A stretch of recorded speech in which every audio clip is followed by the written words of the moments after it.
Woo! Did I scare you guys? Okay, good. Awesome. Great. Okay, I'll go put some makeup on now. Jesus.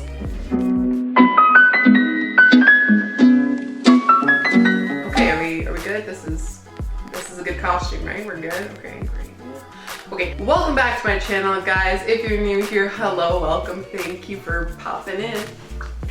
If you're old here, thanks for coming back. I don't know how I keep drawing you back in, but thanks. Today's episode of Calendar Updates is going to get a little bit spoopy because we're talking all about Halloween. This celebration of Halloween is also known as All Hallows Eve and Samhain, or as I like to call it, Samhain, because the way it's spelled is like S-A-M-H-A-I-N, so Samhain. I don't know how Samhain comes from Samhain, but like I guess All Hallows Eve sort of makes sense because it sounds like Halloween. That's probably where they got the name from. Halloween.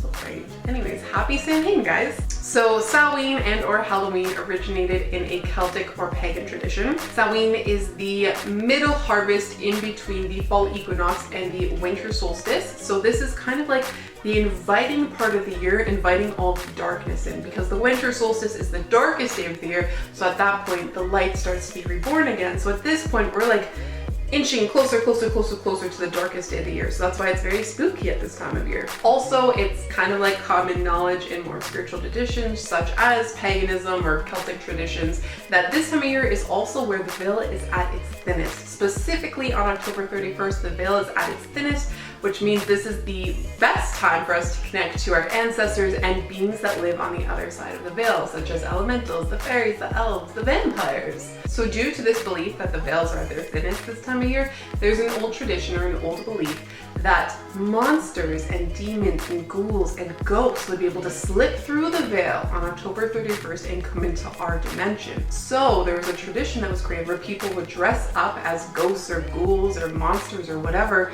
so that they could fit in with those ghosts and ghouls so that they wouldn't get attacked by them. You know, now that I think about it, it kind of makes sense. Hear me out for a second. Remember back in high school when all the fat kids and all the ugly kids were really, really funny? Like, I'm pretty sure modern day psychology would say that's just a mechanism or defense mechanism for them to fit in and for people to like them.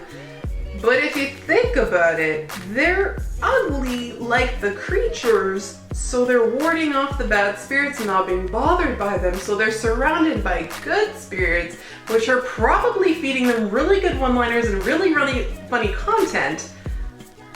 Is that why people keep telling me why my YouTube videos are so funny? Okay, it makes sense. I mean, all the popular people were bitches anyways, probably because they're surrounded by monsters.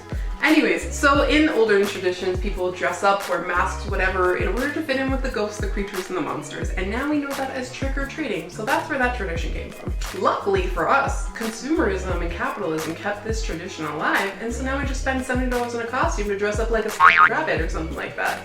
You know, that probably wards off bad spirits too, right? Another cool tradition about Halloween is called mumming. Mumming is the tradition where people would dress up and go door to door and sing songs for the dead. In return for their singing, they would get rewarded with cake. It's also common in mumming, if you couldn't sing, what you could do is do a card trick for somebody and or tell them a story and reward for a treat. So if you're doing a card trick and then you get a treat, it's trick or treat, but you do a trick and then you get a treat.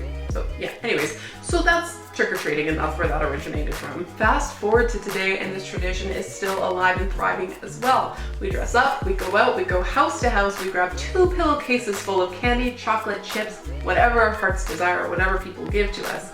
And then, you know, we get tricked about 2 weeks later when our pants don't fit and our belt doesn't do up properly. Oh well. Way back. These traditions of Halloween, Samhain, All Hallows Eve, whatever, they come from paganism and Celtic traditions, which you could easily say are relatable to either Wicca, witchcraft, and or shamanism, which are kind of similar but not the same anyways. So my question is, way back when there were witch trials, why did that happen? If the witches brought us a Halloween celebration where we literally just gotta eat chocolate and enjoy ourselves while warding off bad spirits, why go and hunt them? I don't see anybody hunting the Easter Bunny. That motherfucker poops chocolate and yet we're like praising him. Guys, come on, it's the same thing.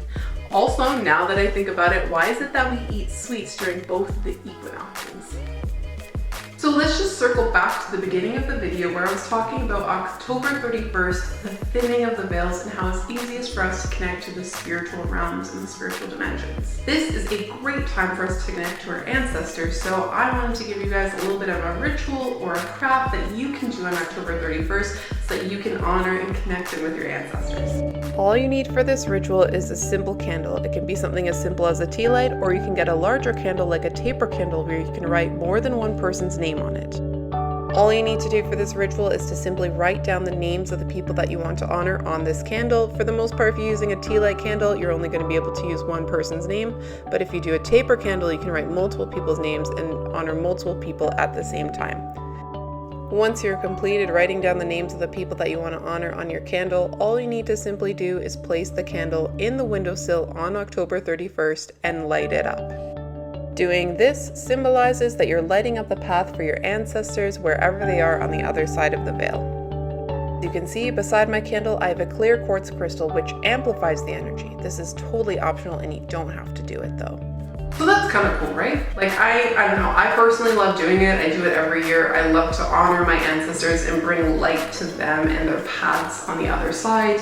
And obviously I wish them the best in their spiritual progression, whatever they're doing. So, you know, if you're interested in doing that for your ancestors and your family members and friends who may have passed away, God bless their souls, then I highly recommend you doing this ritual. You can do it any time of year, but specifically on Samhain, I think it's the best time of year to do it. So that is it for me, guys. If you like this video, please give it a big thumbs up, share it with all of your friends, subscribe to my channel down below so you can get similar content to this during this Halloween season. I wish you all the best. Have fun, dress up, eat candy, make sure your pants don't fit in 3 to 6 weeks. Enjoy your time, connect with the elementals, have a wonderful time. Happy Halloween, happy All Hallows Eve, and happy Samhain. And yes, I said Samhain because that is how it's spelled, and don't argue with me. Love you guys, bye! They did the monster mash. It was a graveyard. Also, I just realized, I mean, the thumbnail, I'm not gonna talk about sage at all. Yeah, sage, really good thing to use at this time of year because, you know, if these traditions are true and creatures are coming in through the veil and you don't want them in your house, you might want to sage them. That's all I'm saying. Okay, good chat. Bye. Samhain!